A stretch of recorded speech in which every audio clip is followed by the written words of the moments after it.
Peep Laja bootstrapped his company Wynter to 8 figures using his founder brand. He's one of the most recognized voices in B2B marketing, and he has over 100,000 combined followers on LinkedIn and X. But there's one platform where he has almost nothing, and that's YouTube. So I set out to change that and spent the last few days creating a strategy that would allow him to absolutely dominate the B2B space on YouTube, grow his audience, but also build a lot more trust with his existing followers. Ultimately, he would be able to take his founder brand to the next level and generate more leads for Wynter. In the next few minutes, I'm going to be breaking down this full strategy, covering the exact video ideas that would crush it for Peep, how he can package and structure his videos for maximum performance, and how he can turn all of the traffic into signups for his SaaS. Strap in and let's get into it. So I want to start by explaining why YouTube is just the next logical growth channel for Wynter.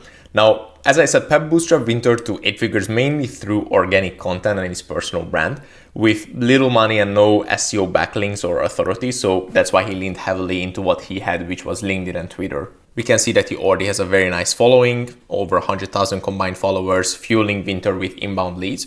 But when we look at YouTube, he doesn't have any content there apart from the Wynter company channel, which has some interviews uploaded in the last few months, but no real consistent YouTube strategy. Now, looking at how established Peep's already existing audience is, YouTube would be a very low-hanging fruit to generate more leads for Wynter and amplify Peep's personal brand. First, it will give more trust because most of Peep's existing content is short form written posts. So with long form video content on YouTube, he'll be able to provide a lot more of his expertise, give more value and build more trust with people than he ever could on LinkedIn. Second, more eyeballs. So YouTube, of course, is a very strong distribution channel. It gets eyeballs from YouTube recommendations, YouTube search, Google search, LLM. So there's a lot of ways that he'll be able to capture more eyeballs. And then the third one is diversification. As everyone knows, LinkedIn's algorithm is all over the place. So instead of relying only on LinkedIn and X, Peep would be able to diversify using YouTube. And that's exactly what we've done for one of our clients, Adam Robinson. Here's just an interview that we did together, but he was in the exact same situation as Peep.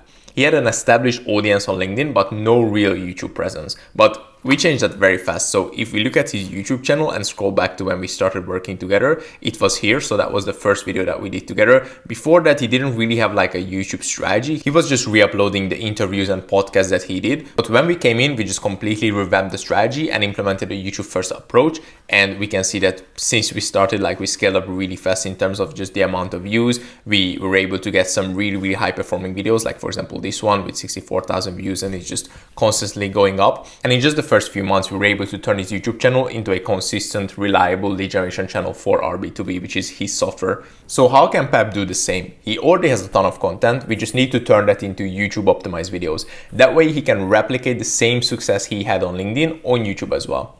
So what we want to do is look at Peep's best performing LinkedIn content and then the high demand topics on YouTube. And in the intersection, these will be the banger video ideas that we want to make. And the good thing is that every video will lead people to Wynter, his software. So we are actually capturing the leads. And again, turning all of this into a lead generation channel for his SaaS, which is the ultimate goal to make money, generate leads. So I want to first start with the video ideas. Peep's content pillars currently are, first of all, founder brand / building in public, just sharing his founder journey, then positioning / branding, then also the B2B buying journey and how that's evolving. And then last one is AI marketing that he talks about a lot. Now, the good thing is that we can look at all of these topics on YouTube, study the best performers, analyze the data and come up with winning video packagings for ourselves. So if you look at the founder / building in public angle, a great video here would be how I built a $10 million plus SaaS in a new category full journey. Because if you do a bit of research, we can look at this video, how I built a $1 billion brand in my 20s. We can see that this video was a huge outlier with the same title format.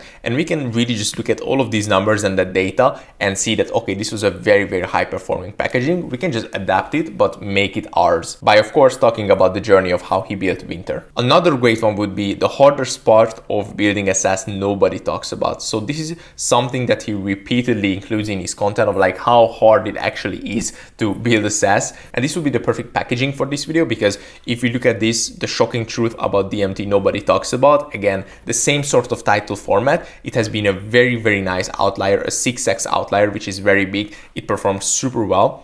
So again, this is already a proven title structure. We can just adapt it for our talking point, which is how hard it is to actually start and scale a SaaS. Then if you look at positioning/branding, a great one here would be the psychology of premium B2B positioning. Pep obviously does a lot of research and content about just how to position your B2B brand, how to really position it the way where it's unique, it's premium, etc. And we can see that there's just a huge outlier on YouTube, which was the psychology of premium branding. It's 100x plus outlier, so it just went absolutely crazy. This always means that the title was really proven. Like that video did something very well. So again, we want to take that and adapt it to our specific talking point. Another one here could be about B2B buying behavior. I analyzed how 1,326 B2B buyers actually buy. Here's how to win. Of course, he would analyze it using his software Wynter, so it would be a very natural fit to actually include his SaaS. And we can again see that this title format is already proven. I analyzed 50 billionaires. Here's what they have in common. A really high performing video.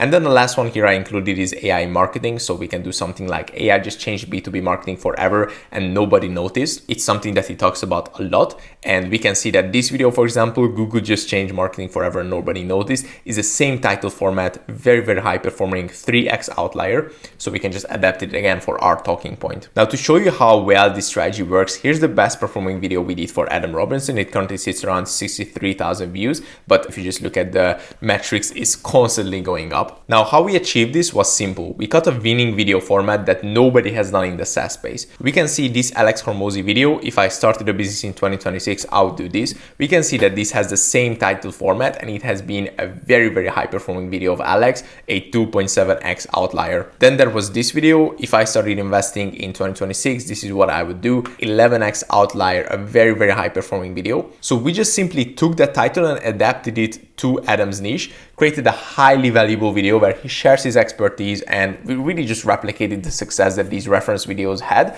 but in, of course, a smaller niche, which was SaaS. That's how we were able to get this high performing video. And that's also the same way that Pep could dominate his niche on YouTube. Now, how do you create these videos? Because finding the right videos to make is one thing. Creating those videos in a way where they actually perform and generate leads is completely different. People call YouTube the hardest platform for a reason, because there are so many variables to nail. The thumbnail, the hook, the video structure, the call to actions, the editing, etc. But if you break each of these down, it actually becomes pretty simple. You just need to follow a few best practices. So let me show you what these are by architecting a banger video for Pep. Let's start with the thumbnail, because no matter how good a video is, if people don't click on it, it will never perform.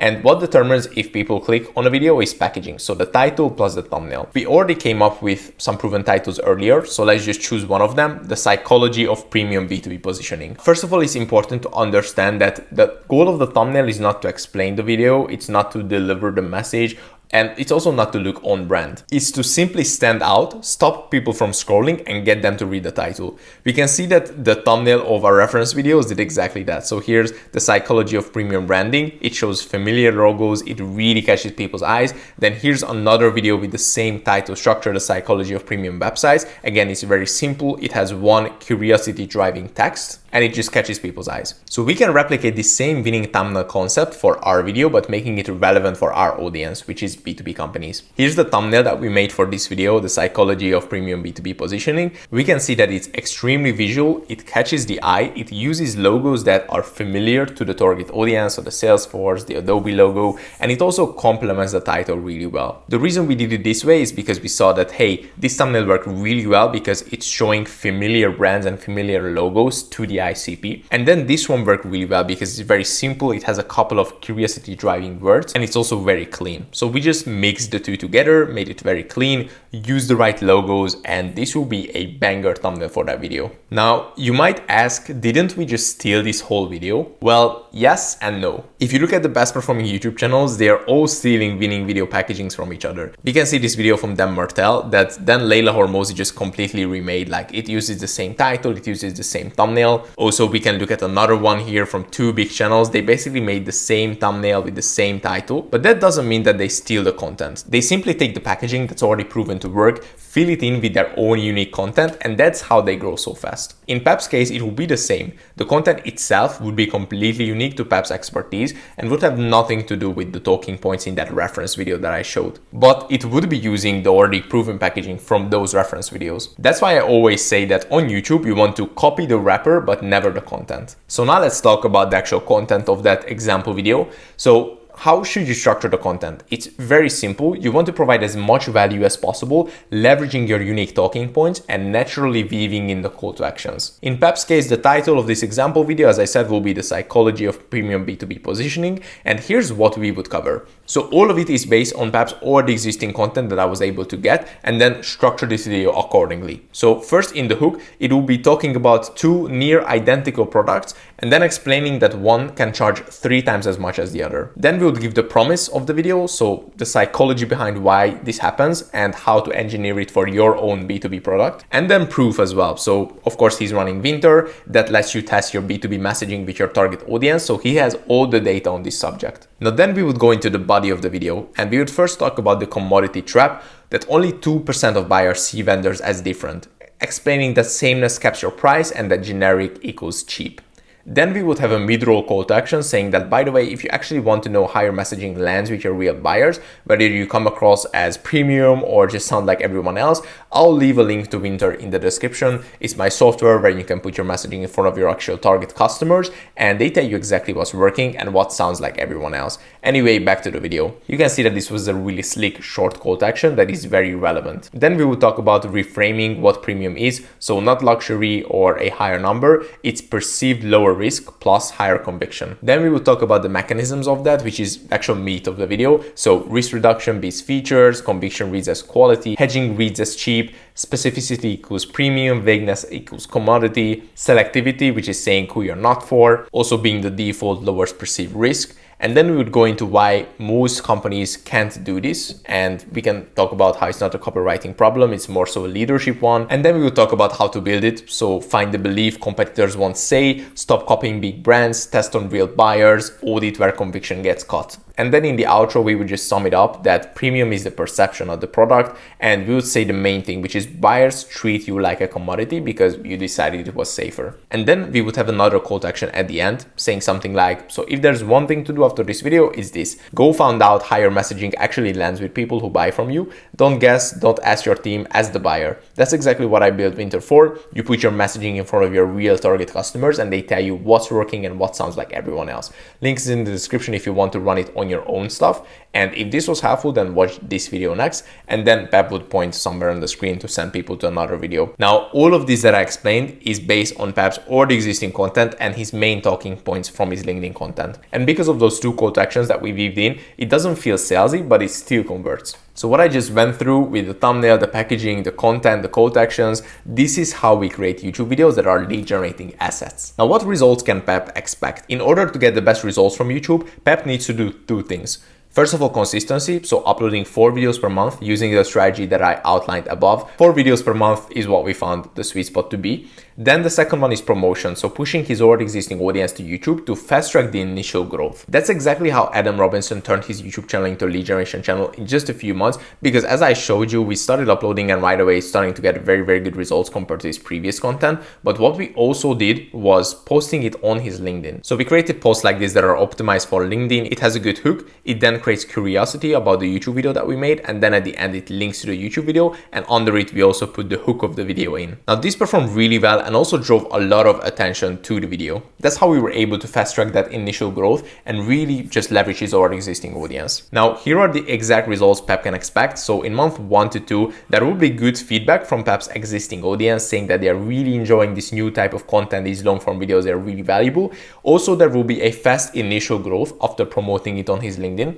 And then some initial signups from the videos at this stage. Then in month 3 to 4, videos are almost entirely just growing organically from YouTube. We found the angles that work best that we can just double down on. And that will be the first breakout videos at this point that are reaching anywhere from 3,000 to 5,000 or even more organic views. At that point, YouTube is now generating consistent leads for Wynter. And then in month 5 to 8 is where, okay, we are consistently getting breakout videos with 5 to 15,000 plus views. And at this point, YouTube becomes a significant lead generation channel for Wynter. And and one of Pep's main content channels. Now, if you're watching this, Pep, I hope this was valuable and you can implement some of this with either your own in-house team or YouTube person, or work with someone like us where we can just do everything for you. Either way, I think YouTube is just a huge opportunity for you, and that's why I created all of this. And if you're not Pep, but you're still watching it, I also hope that you got some valuable nuggets out of this that you can implement in your own YouTube strategy. That's what we do at KS Media. We are running over 40 B2B YouTube channels doing stuff just like the ones that I explained today. So I just really love to talk about it and share our strategies. But anyway, thanks for sticking around, and I'll catch you in the next one.